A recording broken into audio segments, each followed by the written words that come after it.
नमस्कार, मैं हूं अंकुर और आप देख रहे हैं सत्यहिंदी.com। आइए एक नजर डालते हैं अब तक की सुर्खियों पर। कृषि कानूनों के खिलाफ आंदोलन करने वाले 25 किसान संगठनों ने फैसला किया है कि वो पंजाब के विधानसभा चुनाव में उतरेंगे।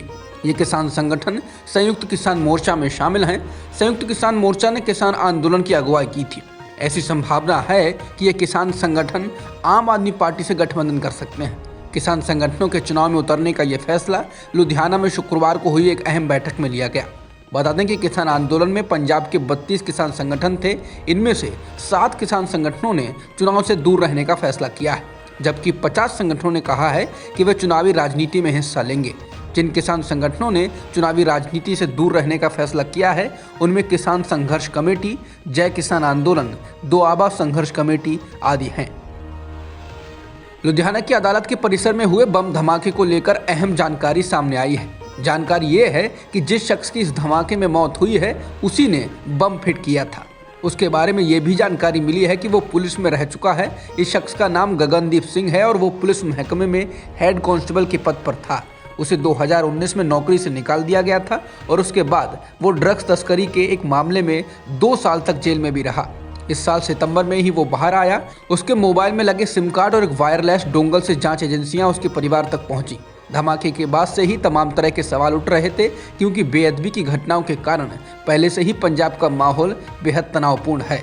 वहीं मुख्यमंत्री चरणजीत सिंह चन्नी ने कहा था कि इस धमाके में पाकिस्तान की किसी एजेंसी या खालिस्तानी समूह का हाथ होने के सबूत नहीं मिले। उन्होंने कहा कि लुधियाना में ये धमाका उस वक्त हुआ जब मोहाली में मजीठिया के मामले की सुनवाई चल रही थी और इसके लिंक की जांच की जरूरत है।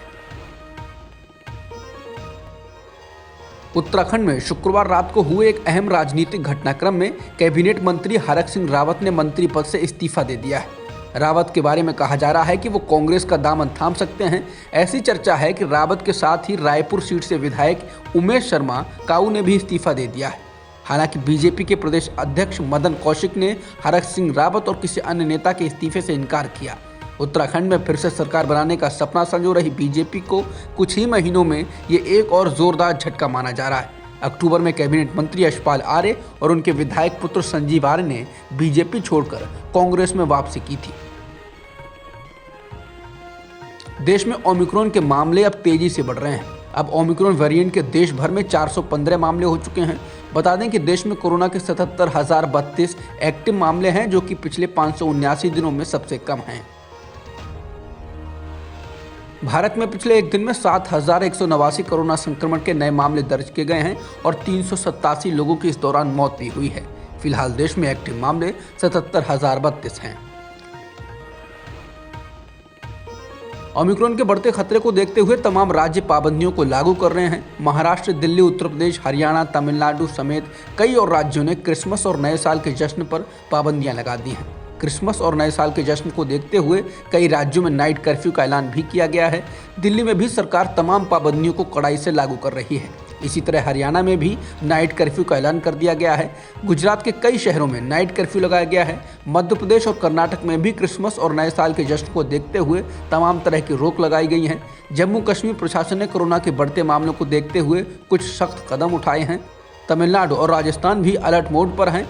इसी कड़ी में महाराष्ट्र ने भी कुछ पाबंदियां लगाई हैं। महाराष्ट्र में अब रात 9 बजे से सुबह 6 बजे तक 5 या उससे ज़्यादा लोग इकट्ठा नहीं हो सकते हैं। यूपी चुनाव को लेकर चुनाव आयोग अगले हफ्ते कोई फैसला लेगा। आयोग के अधिकारी अगले हफ्ते लखनऊ हालात की समीक्षा करने जा रहे हैं।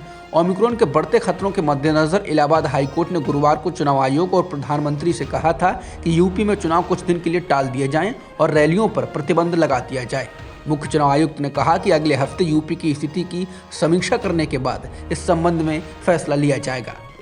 मुख्य चुनाव आयुक्त से इलाहाबाद हाईकोर्ट की टिप्पणी के संदर्भ में प्रतिक्रिया मांगी गई थी। कई हफ्तों तक दक्षिणपंथी समूहों और स्थानीय लोगों द्वारा विरोध और व्यवधान के बाद भारी पुलिस तैनाती के बीच गुड़गांव में 9 स्थानों पर शुक्रवार की नमाज अदा की गई। संयुक्त हिंदू संघर्ष समिति से जुड़े कम से कम 20 लोग, जो कि खुले स्थानों पर नमाज के खिलाफ विरोध प्रदर्शन कर रहे हैं, उद्योग विहार के श्याम चौक पर पहुंचे, जहां नमाज शुरू होनी बाकी थी। पुलिस ने उन्हें ये बताते हुए कि समझौते के तहत जगह को नमाज के लिए आरक्षित कर दिया गया है, उन लोगों को वापस लौटा दिया। राजस्थान के जैसलमेर में वायुसेना का लड़ाकू विमान मिग 21 हादसे का शिकार हो गया है। ये घटना रात 8:30 बजे हुई। वायुसेना ने उच्च स्तरीय जांच का आदेश दे दिया है। हादसे में पायलट की जान चली गई है। अब तक की खबरों में इतना ही। बाकी खबरों के लिए बने रहिए सत्यहिंदी.com के साथ। सत्य हिंदी का ऐप डाउनलोड करें गूगल प्ले स्टोर पर।